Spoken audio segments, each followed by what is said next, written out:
What's the difference between a cheap Royal Caribbean cruise and a cheap celebrity cruise? We wanted to know the difference too, and here's what you should know about how they differ up next.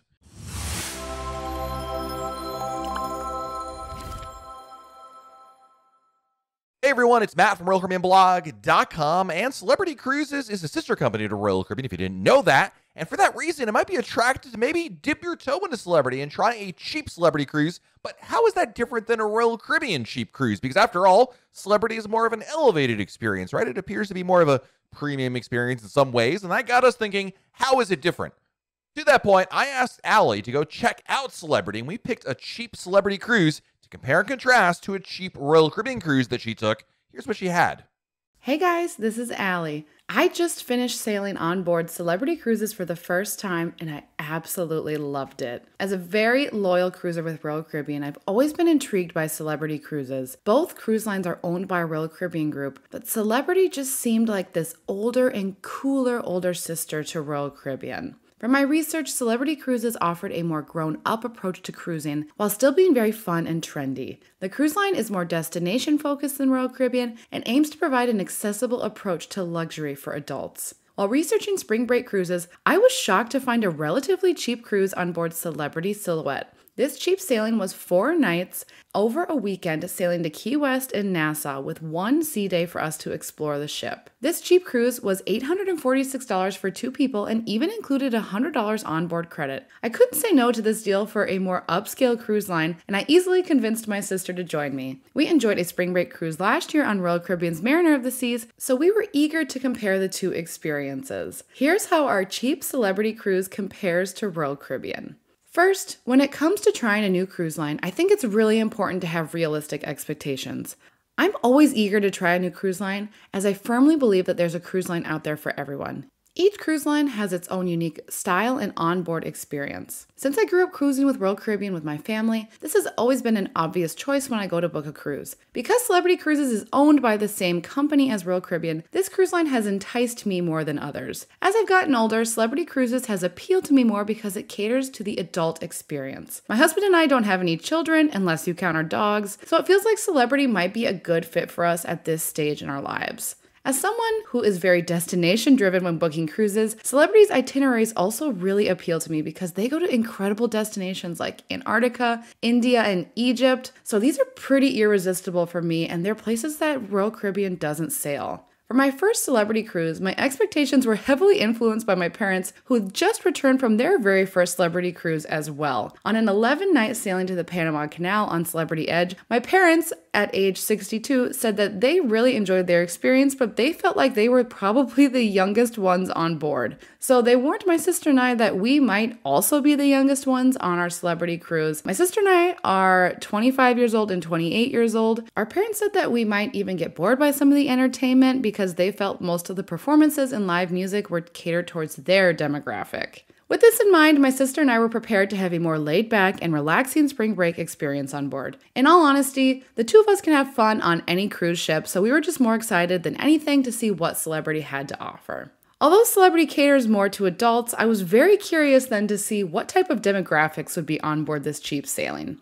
Anyone who cruises often will tell you that spring break cruises will inherently have more families and kids on board, but would that hold true for a more upscale and less kid-friendly cruise line? Much to my surprise, we initially saw quite a few families on board. I'd always envisioned that a Celebrity cruise would be mostly adults. My sister and I, like I said, were prepared to be on the younger side of the demographics. I knew that Celebrity offered childcare, youth programs, and teen clubs, but I was under the impression that kids were allowed on board, but that Celebrity experience is more catered towards adults. So without the water slides, splash pads, trampolines, and zip lines, there really isn't a ton for kids to do on a Celebrity cruise ship, especially when you compare to Royal Caribbean. Bumper cars, rock walls, and flow riders are replaced with craft bars, plushy loungers with ocean views, and an open lawn with real grass on Celebrity.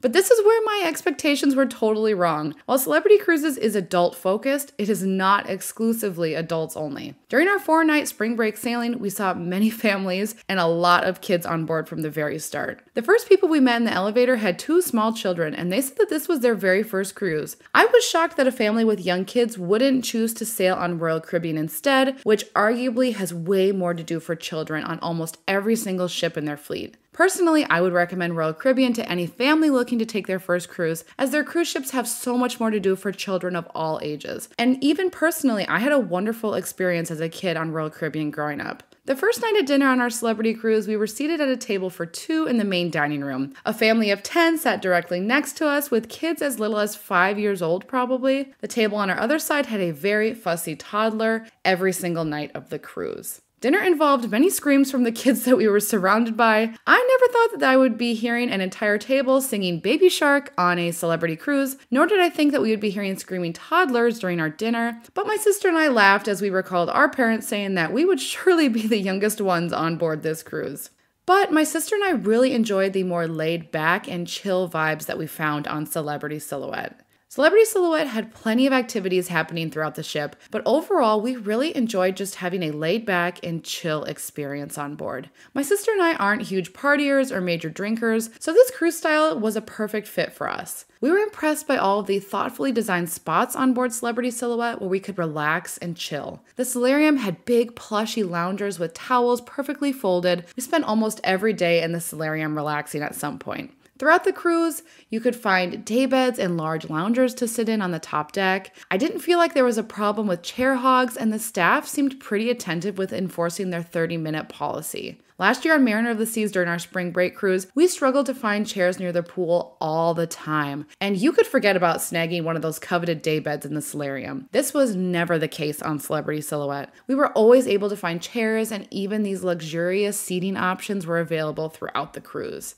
We enjoyed sunset cocktails at Sunset Bar, which was arguably our favorite spot on board. Sunset Bar has this European flair with tons of cool spots to chill as you watch the ocean. We listened to live music as our ship sailed off into the sunset from Nassau. The Lawn Club, which features real grass, was another lovely spot on Celebrity Silhouette. If we were looking to enjoy open air or just some peace and quiet, we could always rely on the Lawn Club for that. The nearby Lawn Club Grill would have been a really cool spot to have dinner one night, but on a 4-night cruise, we just simply didn't have enough time to enjoy this. I joked that the grass looked a little bit like my own yard while my husband was gone on his last deployment, with some patchy spots throughout, although I don't have the same excuse to keep grass alive on a moving cruise ship like I do in my own yard while he's gone. The food and service on board Celebrity Silhouette also felt top-notch, regardless of the type of sailing we were on. Even though the sailing was just a 4-night spring break itinerary, we really felt like Celebrity brought their top-notch service and food, and that left us really impressed. During other spring break cruises I've taken, these sailings always feel like they're a bit more chaotic. I think a party crowd can lead to a more chaotic cruise experience in general, especially when cruise ships are sailing at full capacity, and that's typically the case during spring break. Last year, our sailing on Mariner of the Seas was super packed and sailing at full capacity, and we noted that during that cruise, our food and service felt like it took a small hit because of it. It didn't dampen our experience, of course, but it was definitely something that we noted. We felt that the food served throughout Celebrity Silhouette, whether that was breakfast in the Ocean View Cafe buffet, dinner in the main dining room, or just grabbing a snack at the legendary Cafe El Baccio, everything tasted delicious and very high quality. I never felt like our ship was overly crowded, and the crew members didn't seem like they were overwhelmed, which we really appreciated. Celebrity Silhouette felt like it was appropriately staffed, and that's not something that we've been finding in post-pandemic sailings every time. Celebrity Silhouette also had really stellar entertainment on board, and that perfectly fit our demographics. In the evening after dinner, we listened to fabulous live music while we sipped on martinis from the Martini Bar. The bartenders are known for all the tricks that they can do with the martini glasses and shakers, so we loved watching them perform. We also noted that Celebrity Silhouette had really wonderful live musicians, and they seemed to perform music that everybody would enjoy. The headliner shows were fabulous on board as well, including the main production show Cosmopolitan. We sang along to all the music, which ranged from Rihanna to Eminem. Late into the evening, Celebrity Silhouette hosted headphone disco and full moon parties on the top deck. 2 of the evenings, my sister and I went to the top deck of the cruise ship to check out these big parties that were happening later into the night. The headphone disco was packed with people all around the pool dancing as the DJ bumped tunes. Nothing was rowdy or wild by any means. Everyone was just having a fabulous time dancing under the stars as Celebrity Silhouette sailed through the seas that resembled sheets of glass. As the night came to a close, we found solace in our spacious inside cabin. So to cash in on this cheap spring break deal, we ended up booking an inside guarantee cabin for the sailing on Celebrity Silhouette. We were shocked by how spacious and modern our inside cabin was when compared to any inside cabin that we've had on Royal Caribbean. One evening, we even returned to a beautiful fresh rose from our wonderful stateroom attendant, found our inside cabin to be both functional and stylish. The beds, which we ended up separating, were very comfortable as well. Overall, we loved our first celebrity cruise and already can't wait to plan another one. Our quick 4-night sailing was just a taste of what Celebrity Cruises has to offer, and we really loved what we experienced on board Celebrity Silhouette. At the end of the day, 4 nights really isn't enough to get a full picture of a cruise line. Each sailing can be different depending on when you sail, where your itinerary is going, and how long your sailing is. In general, longer sailings normally attract more retirees because they don't have to worry about taking off work, while these shorter cruises tend to cater to a younger demographic. I was still surprised to see as many families and kids on board as we did though. I did anticipate a more lively atmosphere because it was a short weekend cruise during spring break, but I was just really taken aback by the number of kids and families on board. I have a feeling that this was an anomaly experience given the timing of our cruise and the price of the sailing, but I'm eager to see what a different celebrity cruise would be like as well. I loved having a more adult-focused cruising experience with a flair of luxury. So there you have it, a look at a cheap celebrity cruise versus a cheap Royal Caribbean cruise.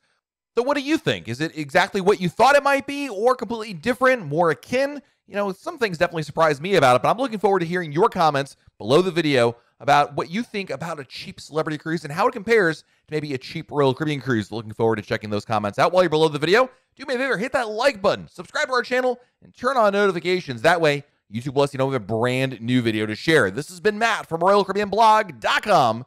And we'll talk again real soon.